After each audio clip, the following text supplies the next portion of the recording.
Hey there, and welcome to the podcast. You are listening to the Reversing Diabetes with DelaneMD podcast. This is episode number 194. I'm glad you're here. If you are listening or watching the live broadcast on YouTube, it's another weekend podcast where I'm looking rather casual. It's a Wild Hair Wednesday. I actually worked this weekend in an ER and had a great weekend. Um, I don't know that I don't know. I like my time in the ER. I always appreciate it. So it's kind of been a wild weekend and a little time crunched, but it's important to me to get these podcasts out. So I always make sure I make time for it. So I'm glad you're here. Welcome to the podcast. Thanks for joining me. If this is your first time to my podcast, I'm your host, Dr. Delane Vaughn. This podcast is for women who are not ready to let go of their longevity, their vitality, their vigor, their gumption. This is for women who know that life is a gift and we're not ready to start on a downward spiral of letting it go. Most of us realize when we get older that we might lose a little sharpness of the exuberance and the stamina that we had, but we're not ready to blunt it out entirely. And when we get a diagnosis like diabetes or prediabetes, it is a warning shot that threatens that gift that we've been given, and we want to stop it at all costs. The more we realize more we understand, I guess, about our type 2 diabetes, the more we realize that it's a process that really has to be reversed in order for us to maintain the spirit, the spunk, and the gumption that has always been us. This podcast is dedicated to strategies to help women do just that. So today we are going to talk about the second part of my journey. So I started a couple of weeks ago with a series of podcasts talking about kind of my journey with reversing I guess really getting in control of my health. I was pre-diabetic, didn't really understand insulin resistance and kind of what that meant. But definitely had a diagnosis of prediabetes, and I was seeing my weight climb. And really, I had to come to grips with that and figure out how to get some help. I was in this place where I was just not ready to let go of my youth and my vitality and my vigor. I wasn't ready to quote unquote be old yet. And so I saw what was happening, that I was gaining weight and that my A1C was climbing and that I had this diagnosis of prediabetes and that meds were on the horizon and all of the complications that come with the meds and then with the diagnosis. And I wasn't ready to go there yet. So I had to figure out a way to do this. So I've got a series of 3 podcasts prepared. One was done. Today is the second part of that series. And it's kind of reviewing what led me to that, like how I made these changes, like what my experience was. Everybody's experience is different. Your experience certainly will be different as you make these changes. But I think that people have an expectation. I know I had an expectation. People have an expectation of what it's supposed to look like. I had an expectation of what it's supposed to look like, and it wasn't that way at all. And so I think hearing what other people experience, I think is really beneficial for all of us. So that is what we're going to talk about today. Before we get started, I always tell folks this. If you are on medications for your type 2 diabetes, please be careful as you start to make the changes that I recommend in these podcast episodes. You have been medicated because of the way you previously ate. When you change the way you eat, you'll need to change your medications. And if you don't, you might get really sick, like ending up in my ER or in the hospital, really, really ill, like could be deadly ill. So please do not make these changes without contacting your provider who has prescribed these medications. Have a clear way that they want you to communicate with them in order for you to share your blood sugars so that they can give you guidance on coming off of your medications. It is very important that you do this.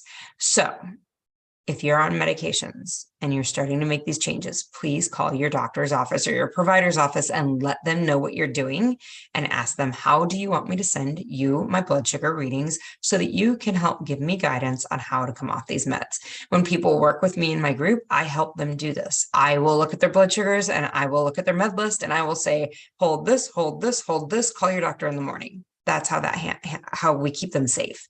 So, but if you're making these changes just based off this podcast and we don't work together, please be very careful as you start to make these changes. Please have a clear line of communication with your provider open so that you know how to contact them. All right, coming up, there will be. So many of you know, if you listen to the podcast, I talk about many different things that cause or that worsen your insulin resistance and your diabetes. Everything from, yes, the food we eat. Yeah, there's I talk about sleep, I talk about exercise, I talk about meditation, I talk about all these different things. There's no amount of sleep you're going to do that's going to like not make Twinkies and Pop-Tarts be an issue, right? Like there's no amount of sleep you're going to do that means you can have a free-for-all on Twinkies and Pop-Tarts, okay? So understand, like, we talk about different things that will have an impact on your blood sugars, but the food is primarily the issue. But lots of women will fix the food thing and they still find this like low level insulin resistance, and their fasting blood sugars are still moderately elevated, just above that normal range, and they can't figure it out. So on April 24th, I'm super, super, super excited about this at 10 a.m. Central Time. I will be doing a class, a free class for anybody who wants to come. So if you want to come, sign up. Delane at DelaneMD, send me a message. I'll get you signed up. This is for women with type 2 diabetes, but it is going to be a class in conjunction with a friend of mine, a close friend of mine. I actually go to her yoga class, and her and I we do meditation classes together. We go and learn about these things, but she's a certified yoga instructor, and she is going to come to this seminar. She's going to do the seminar for us. Both of us are going to talk. I'm going to talk about the insulin resistance component. I'm going to talk about the diabetes component. I'm going to talk about meditation and yoga and kind of how these stress management techniques benefit that. And then she's going to talk what she knows about it. And then she's going to teach us some basic meditation, breathwork, and yoga practices. So this is going to be awesome. I'm so excited. So again, April 24th. So that's, I think I have the time off. April, it is. It's next Monday. I'm like, I think this seems wrong. I'm trying to do math in my head and it doesn't work out. But it's April 24th. So that's Monday, a week from when this podcast comes out. So if you're interested, send me a message, Delane at DelaneMD.com. I will get you registered. I will get you the webinar information and we will get you in there. It will be at 10 a.m. Central Time. If you are not in Central Time, do your time zone conversion so you make sure you're there when the class starts. I will do my best to record it and get it sent out or get it posted somewhere where everybody can come get the information in that class. But this is going to be an awesome event. So I really hope if you're interested in this, make sure you get signed up. If you're going to send me a message about it, send it to Delane at DelaneMD, put in the subject line, diabetes and stress management. So I know that's what it's about. All right. Also, like, I will post this on my Instagram page. I will post it on my Facebook page. If you do not follow me on Instagram or Facebook, please do. DelaneMD. It's really straightforward. Just DelaneMD. It's just like everything else. You can find me on Instagram. You can find me on Facebook there. Also, make sure you rate the podcast. If you're finding the information in this podcast helpful, the more people that rate the podcast, the more people this podcast gets put in front of so that they can get the same help. If you found benefit, if you're getting results, one, I want to hear about them. So send me an email and share them. I love that. But two, if you rate the podcast and review the podcast, others get to hear about this and get to have the same help that you've found in this podcast. So if you would do that for me, I would appreciate it. Okay, let's get started. So again, this is part 2 in the series about my journey kind of to optimizing my health and living a naturally healthy life. In episode, I think it was 192, I talked about kind of the frustration and even the fear and exacerbation I had with myself, trying to figure out this relationship between me and my food, right? The relationship I had with my food and with my body and with myself. So today I'm going to talk about the messy part. I'm going to talk about the part of learning to have my own back, of learning to always be on my side, no matter what. That was the most powerful lesson I've learned in all of this. And it is applied to all sorts of aspects of my life, from my personal life to my professional life, to my relationship with myself. And not only have I been able to apply it to all of these areas, but I've been able to see benefits and improvement in my life in all of these areas because I've learned to always be on my side. Okay. So I guess last time I talked about I ended up with this place where I was afraid. I was really, really afraid. The joke, I find it funny. I hope you find it funny. Looking back, I find it funny. I don't know that it was entertaining when I was going through it. but I was watching my health spiral away from me, spiral out of my control. I was watching my weight go up. I had taken an A1C and I was like proud. I was like, it's 5.7. It's fine. I think it was 5.7 or 5.6. It was somewhere in the mid-5 range. And I was like, I'm fine. It's not diabetic yet. I, of course, had been pre-diabetic with a gestational diabetes diagnosis. And I was just seeing all these things spinning out of my control, kind of knowing where I was going, right? Like, I'm a doctor. I know where this ends up. And I couldn't fix it. And so the joke, again, funny now, I don't know how funny it was then, but the joke was, I know what the medical community says. I know what the healthcare community says. I know what a doctor is going to say. I'm a doctor and it's not working. Eat less and move more was not working for me. I think there was one point where I was working out at the gym 90 to 120 minutes a day, 6 days a week. And I would like call these like super big gyms, these like fancy elite gyms. I can remember I made a phone call to one of them. I'm like, oh, I just need to get a trainer. A trainer's going to help me get this shit under control. Right. And so I called this gym and I was like, it was so expensive. And I was like, but I don't need help working out. I've always been somebody who works out. Like, that isn't the problem. The problem is I can't seem to stop eating M&Ms and Diet Cokes and chocolate cake and candy. That is my issue. It is not that I need to work out more. So I initially thought, I didn't know where. I was like, I need this weight off. I need to figure out how to stop eating these things. I know they're a problem. I feel horrible. My A1C is spinning up. My weight's spinning up. I don't know what to do. And I'm a doctor, so I can't even go to the healthcare providers and ask them for help because I know what they're going to say. So I started to realize that I needed something else. And I started Googling podcasts. I don't even know if I'd listened to a ton of podcasts before that time period because I can't remember what podcasts I listened to prior to listening to health and wellness podcasts or podcasts about medicine. But that's where I started because I did a lot of driving and I was like, oh, I can just listen to something and it can help me figure out how I need to fix this in my life. So I came across a podcast from a life coach, and she was a physician and she helped women physicians lose weight. And I started listening to it and I started implementing a lot of those changes. And I was like, oh, this is different. This is different than eat less, move more. This is different than anything I've ever heard. This talks about my relationship with food. This sounds like something I probably need to try. And so I went ahead and invested in that podcast, I invested in her coaching program. It was a 6-month coaching program. And I invested a lot of money, thousands of dollars into myself to do this. And I will tell you, I definitely got results. Like, I think I lost 15 pounds in the first probably 10 to 12 weeks. I'm going to talk a little bit kind of about what I expected it would be. And I'm really glad that I was with a coach because it wasn't what I expected it would be. And it was a new mindset for me to continue to fight for me, even when I wasn't seeing the results that I wanted to see. So again, in the first 6 to 10 weeks, I lost about 15 pounds, but I wanted to lose about 20 pounds. I had a goal that she helped me set, and it was meant to be a big I'm almost like unattainable goal. It was meant to stretch my brain, and it did. It was meant to stop selling myself short on what I thought was possible, and it totally did this. But I definitely thought that I would sign up and invest this money in this program, and it would give me motivation, and it would be a straight line to my results, and it would be easy. And of course, that was not, I mean, even as I say it intellectually, everybody could be like, yeah, that's clearly not going to cut it. That was not my experience. The motivation was not always there. It was definitely not a straight line. And I'm going to talk about a lot of those curves and twists and bumps today. It was not easy. It was not easy, but it wasn't hard because of why I thought it would be hard. It was hard because I had to keep fighting for me and for what I wanted. So the big goal that I initially set for myself, again, was a weight loss goal. Interestingly, as I started to learn about why we gain weight, like the biology behind why we gain weight, it turns out it has nothing to do with eat less and move more. It has a lot more to do with the kind of food we're feeding ourselves.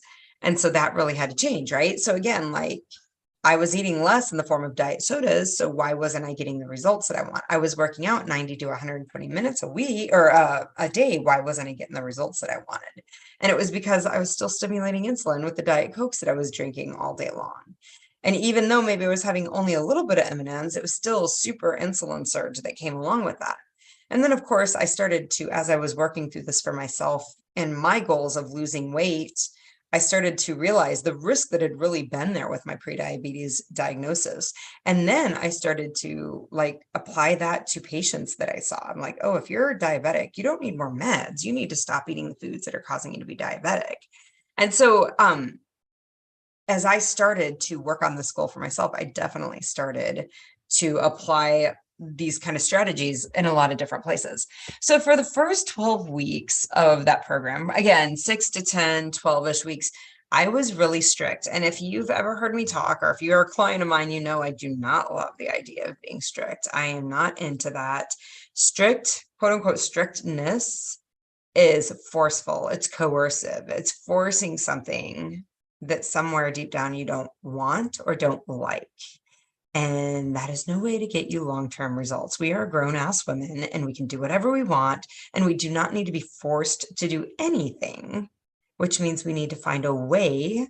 Like, why do we even want the goal then? We have to connect with that, not continue to use a hard, forceful, strict hand to get us to do something.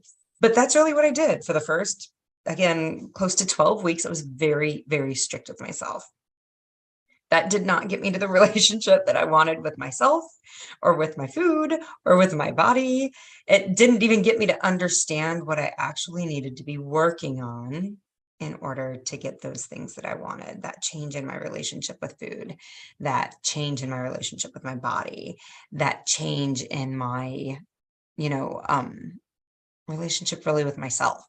I was not, because I was just forcing myself, I wasn't really learning what the issues were. And I'm going to talk about that a little bit. During this first 12 weeks of that program, I had a number of different events where I lost my marbles and went off the rails. And really, in that first, again, 6 to 10 weeks, I can only remember 2 episodes where I went off the rails. I meant to look at my journals to kind of see if there were, I remember that it was kind of hard for me to start working and moving to eating from a plan. That was something that was a skill I had to hone, and I used it as a tool to really beat myself up for a really long time. I didn't utilize it the way that it's best used, like the most effective way to use that tool. I was not utilizing it that way. I was utilizing it to beat myself up. So that was kind of, again, like a twisty turny pattern. That was not a direct line. But I meant to look over those journals to kind of figure out, what I was eating, because I really don't remember a lot of that time. But I do remember a couple different events that happened that were really indicative of how it's not a straight line. One day I was at work, and it had been a hard day at work, and I was working a clinic job. So I was an 8 to 5 person, not like I do in the ERs where I work 12-hour shifts just a few times a month. But I was working 8 to 5, Monday through Friday. And it got to be about 4:30, and I realized that I was not going to get out of work for quite some time. I probably still had 2 or 3 hours worth of work to do. And I was angry. I was pissed. I was frustrated. I was overwhelmed. I felt like I was being violated, like somebody was making me do something that I didn't want to do. I was just very, very angry and edgy. And I knew that, clearly going to Quick Trip and getting candy for dinner was not part of my plan, because I'd been working this program, this 6-month program that I'd signed up for. I'd been working, and I knew that that was not the right answer. That's what I did, though. I did, however, make a promise to myself at that point that I, even before I even started this program, I knew that M&Ms were a problem. And I made a promise to myself, and I've shared this on the podcast before, that I would never eat M&Ms from a multi-serving bag again, serves 20 people. I would never eat M&Ms from a bag like that. I would eat M&Ms, and that's okay, Delane. You can have M&Ms, but you can only have single serving bags. And so that night, I went to the convenience store near the office that I was working at, and I knew I couldn't buy multi-serving bags. So I bought multiple. I think I bought 3 or 4 of the single serving M&M bags. And I think I may have bought some other candy, and I probably had a Diet Coke. And I brought them back to the clinic that I was working at, and I munched on them for the hours that I had to stay over. And I was really, really angry and frustrated and edgy, and I just felt like I could crawl out of my skin. So looking at the time, I was very frustrated and disappointed in myself. Looking back with kinder eyes, I realized that that was the only skill set I had ever developed to manage the feeling that I had when I felt somebody was taking more from me than I was willing to give them. When I felt like work was taking more of my time than I was willing to give, I hadn't really developed any other skill set to manage those emotions. The only thing I developed was going and getting M&Ms. That's what I did. And of course, when I had spent all this time kind of coercing and forcing myself to follow a plan, I wasn't seeing that what I needed to do was figure out how to take care of myself. It really had nothing to do with the plan. It had to do with not relying on the skill set of eating food that doesn't serve me. I had to learn how to not do that in order to take care of myself, so I would stop eating those foods. But of course, when you're forcing and coercing yourself, you don't see that part. So that was one particular event that pushed me over to the edge, that again, put a curve. It moved me away from my goal. It was not in the direction. It was not a straight line. It really caused me to rebel against myself. I remember one weekend where I went off the rails. It was like literally a 3-day bender. There was pizza, there was wings, there was chocolate cake, there was all sorts of things. And it was the entire weekend. And during that weekend, it was the first time I realized how much I drive myself. I do not feel quote unquote satisfied unless I'm overstuffed. And again, you don't realize this is the issue if you're just coercing yourself to follow a plan, okay? But you have to be willing to be wrong. You have to be willing to quote unquote do it wrong. You have to be willing to move in the direction that your brain is pushing you to move, and then evaluate it neutrally. Okay. What I was able to do when I was able to evaluate, and I don't think that, let's be honest, I was not quite that enlightened back then. Like, I know I did this through coaching with my coach, but when she was able to walk me through, like, what were you looking for? What I realized that I looked for is satisfaction. And I did not ever feel quote unquote satisfied in my brain unless I was overstuffed in my belly. And that was interesting, because the solution was not to wire my mouth shut, move away from Pizza Huts, never have chocolate cake available to me. That was not the solution. The solution was, how do I create satisfaction in my life that doesn't have to do with food? Okay. These were the things I had to learn in this span of time. So I did that program, and then I realized, oh my gosh, this is life-changing work. This is what I want to do. I want to get the skill set of helping people make these lifelong changes, and I want to apply it to my patients. I want to have that skill set for my patients. I wanted at that point to start a coaching business, which I have. So after that coaching program that I went through, I actually went through an 18-month certification program. And again, there was a lot of coaching on these same techniques, these same skills, this awareness, this being neutral with yourself, figuring out how to cut yourself, like not beat yourself up for just using the skills that you've used before, but figuring out, why are you using those skills? Why are you using the skill of eating food to manage all of these things? So, certainly I can look back on both of those events and see how they slowed my progress. And I can remember in the moment being very frustrated with them. And I know there were even examples. I'm sure if I look back at my journals, I can find multiple examples over the 5, 6, 7 years since I went through that initial program where I would have these similar situations. But what I had to learn, again, was not how to avoid those foods, but how to provide myself the self-care, the self-value, being on my own side, the self-love. How do I be compassionate and give myself the thing that I need so that I'm not looking at the food in order to create that? Clients often will ask me, like, is it this slow for everybody? Does everybody have this many curves, turns, or falling off the wagon, or doing this? And of course, my resounding answer is like, I did. I totally did. Like lots of my clients do. And of course, the thing we need to do is not fix the eating, but we need to figure out these other things. And that is the information that's in those twists and curves, everything that's not the straight line. So I did, after I've joined 2 programs to help me with my relationship with food and kind of my relationship with myself and having my own back and figuring out how to stop sabotaging myself.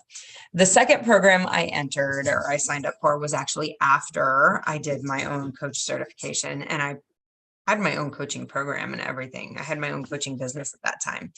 So I think this is a funny story, and I even found this one funny at the time. Unlike when I was stressed out and I'm like, what am I going to go to the doctors for? I am the doctor. That one I didn't find funny at the time, but this is funny. My children love bundt cakes. So there is this place, and I don't know if it's, I assume it's a nationwide chain, but it's called Nothing Bundt Cakes. Very, very clever play on words. My children, my twins, love that place. And when they have a birthday, they always want bundt cakes. So for their birthday on this year that I signed up for the second program, they had bundt cakes, because that's what they always get. But we don't just get bundt cakes, right? Like, we get bundt cakes for everybody. So there's like giant cupcake looking things that are supposed to be single serving bundt cakes. I'm pretty sure they serve at least 2 people, maybe 3 or 4 people. They're pretty large. But we had bought some for everybody that was coming to celebrate their birthday. So there were a number left over. And so it was after their birthday party, and it was an evening, and I was consumed with the bundt cake. There's a particular red velvet one. They have chocolate chips in them. I was absolutely consumed with eating this bundt cake. And I had been looking at this other coach's program. I had been considering it. I'd like gotten the information. I had gotten the welcome video that talked about, like, it was essentially their consult and, you know, what the program looks like, what it helps you fix, how much does it cost, what you can expect, all of the things. And I hadn't signed up for it yet.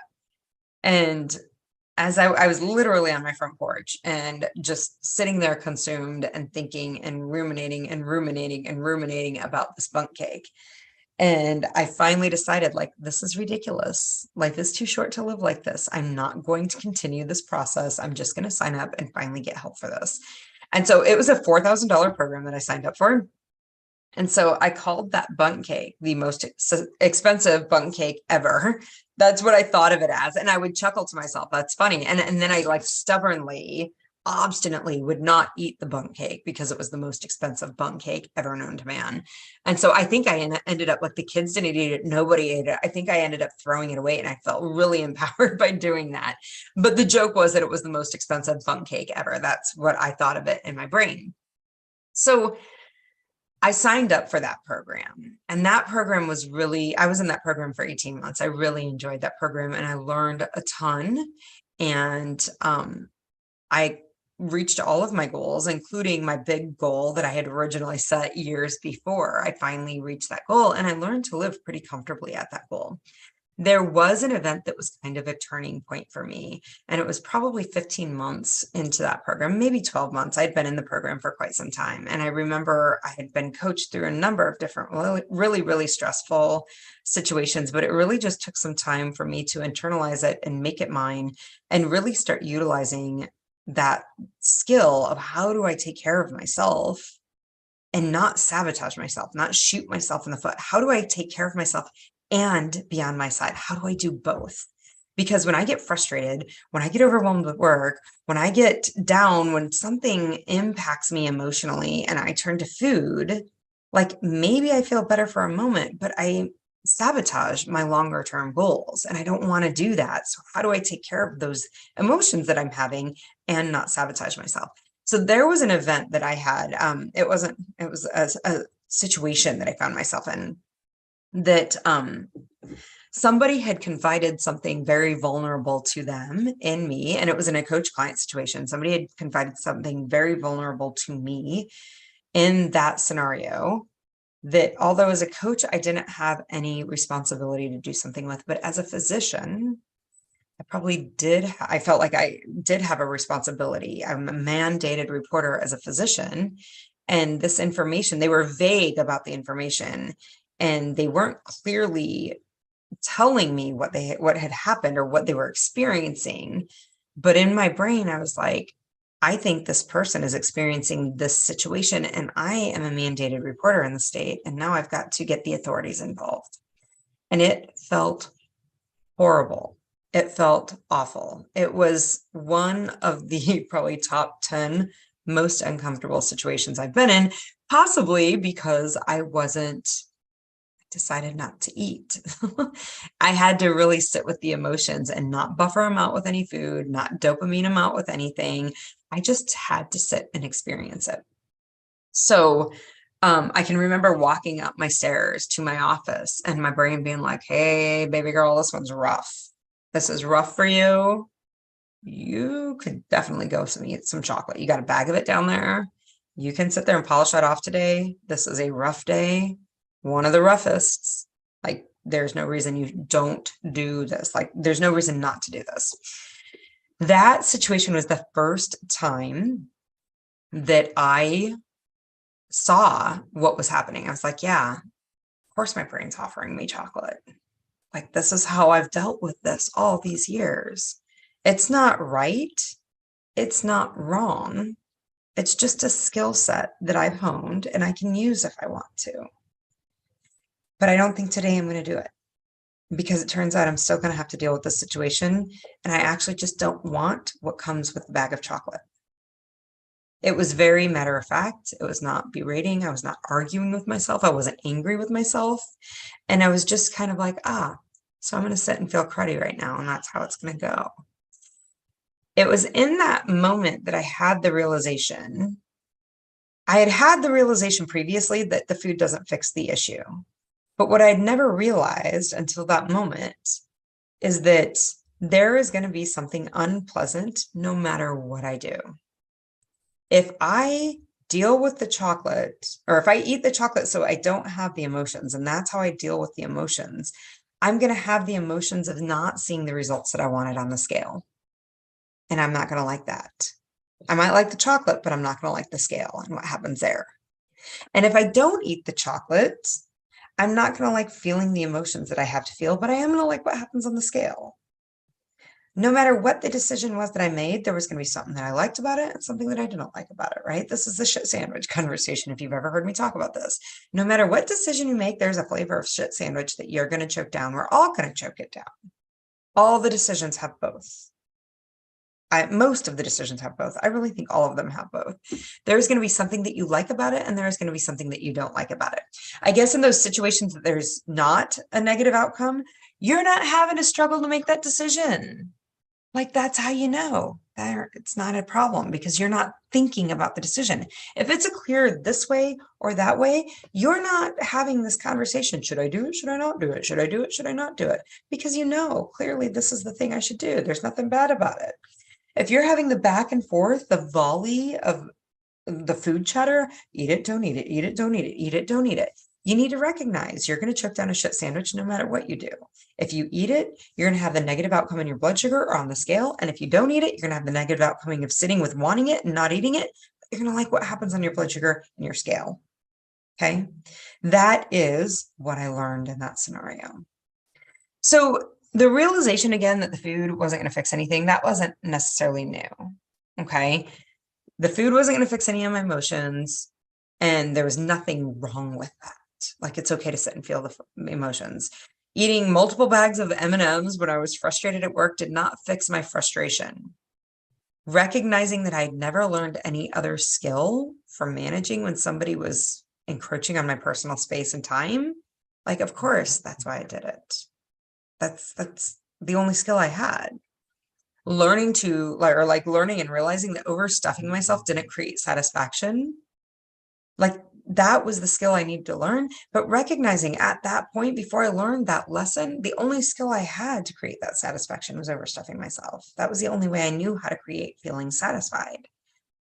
Recognizing that the chocolate wasn't going to fix that tough situation I found myself in, right? In the moment, learning how to care for myself, giving myself space, giving myself downtime. I put my Ugg boots on and I put this big fluffy sweater on and I wrapped myself up in it. And I went and I sat on the couch and I just kind of gave myself some space to empty my brain, have some downtime, to rest and give myself comfort, because it was going to be a hard day. right? That was the skill I had to learn how to manage. This is the work. This is that middle part of this. Like the first part is learning, I got to do something. I got to fix this. I got to do something different. That was part one. And that's part one for most people. Part two, when we're actually creating the change, the thing, we're doing it, we're learning it, we're figuring it out. We want it to be a straight arrow from point A to point B, and it is not. It is a curvy, twisty, rounded ball of twine that you can't always untangle, and you need help to untangle it, right? That's the work. This was my work, right? You don't need me to tell you not to eat the chocolate cake. You already know that. You need to figure out why you keep eating the food that makes you sick. That's what coaching helps with. This is the work that has to be figured out and done. This is what happens in my coaching group. If that's something you're interested in, know you can reach out. Know there is help. Send me a message, Delane@DelaneMD.com. We'll get you set up for a consult. If you have any questions about any of this, if you have any questions about the strategies and techniques that I teach in this podcast, don't hesitate to reach out to me and ask me any questions, okay?